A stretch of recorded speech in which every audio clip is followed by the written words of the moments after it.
Petróleo ensaia recuo com o discurso de Trump sobre o possível fim do conflito no Irã. É disso que a gente fala no vídeo de hoje. Meu filho, bom? Vamos falar sobre investimentos?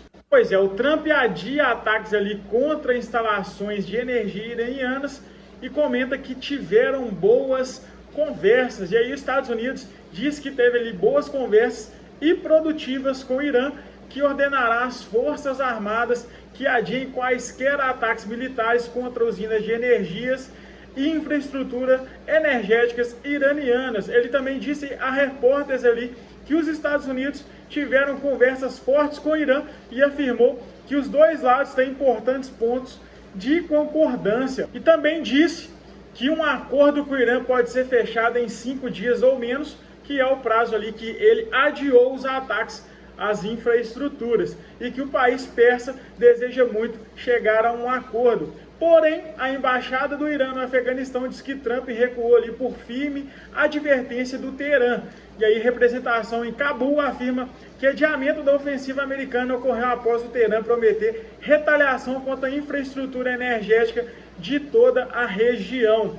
E aí, o presidente do parlamento do Irã também nega que está negociando com os Estados Unidos e coloca que as notícias ali falsas aos mercados, que ele enfatizou ali na segunda-feira que não houve negociações do Teherã com os Estados Unidos e que as notícias falsas servem ali para manipular os mercados financeiros e de petróleo e escapar do atoleiro que os Estados Unidos e Israel estão presos. E ali o Irã também disse à agência de notícias Fars que não houve conversas diretas ou indiretas com os Estados Unidos e contesta também o Donald Trump, que aí foi justamente vinculado ali pela agência de notícias ali iraniana Fars, que também disse que Trump recuou da ameaça de atacar usinas de energia iraniana, depois ali que o Irã alertou que atacaria usinas de energia em toda a Ásia Ocidental como forma de retaliação.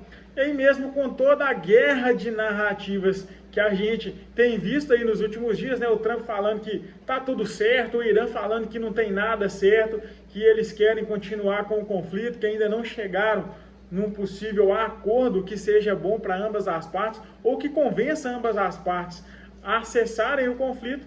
O petróleo ali tombou 10% com a fala de Trump sobre a guerra e o Brent ali fica abaixo dos $100, porém já voltamos a esse patamar aí de $100, né, que é bastante preocupante para os mercados no longo prazo. E os contratos futuros ali tombaram mais de 10% na segunda-feira, numa sessão marcada ali pelas sinalizações do governo norte-americano ali sobre a guerra com o Irã. E aí o presidente Donald Trump anunciou que não irá mais atacar a infraestrutura do país, enquanto abrir espaço ali para chegar a um acordo com o Teherã para o fim do conflito, cogitando ali reabrir em breve o Estreito de Hormuz, que é o grande ponto aí desse conflito, que tem segurado, né, o escoamento da produção, tanto do petróleo quanto também ali de produtos da parte da Ásia, né? Então, assim o Brent perdeu a marca ali dos $100 o barril. Por outro lado, ali o Irã nega que esteja em negociação com Washington, acusando ali os Estados Unidos de manipular o mercado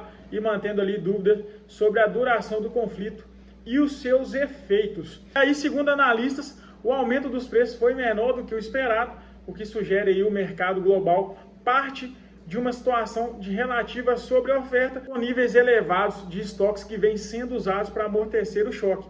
Mas, dependendo aí da duração do conflito, a situação pode se agravar. Segundo ele, estima-se que entre 10 e 12 milhões de barris por dia estão potencialmente em risco, que é por onde é transacionado, né, lá no Estreito de Hormuz, o que implica aí uma redução significativa dos estoques ao longo do tempo.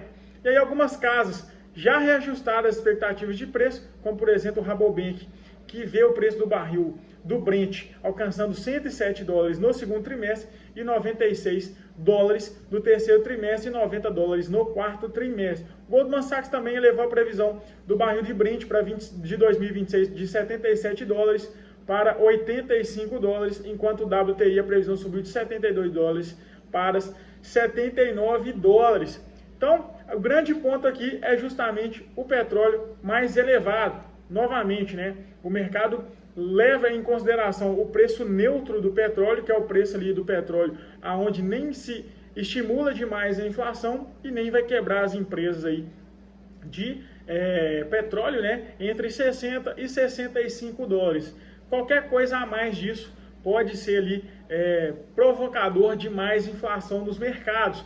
E aí na casa de 80 a 100 dólares, né, que os bancos estão prevendo aí para o fim do ano, continua colocando em xeque as políticas monetárias dos bancos centrais mundo afora, tanto aqui no Brasil como nos Estados Unidos principalmente, né? Aqui no Brasil iniciamos o ciclo de corte de juros, porém no início do ano a expectativa era corte de 0,5 ponto percentual, tivemos cortes de 0,25 ponto percentual e o Banco Central colocou cautela para as próximas reuniões. Então a gente pode ter aí uma queda da Selic de forma mais gradual e devagar ao longo do ano, o que pode prejudicar ainda mais aqui a nossa questão aí da nossa economia brasileira, que vai seguir travada por conta desses juros altos.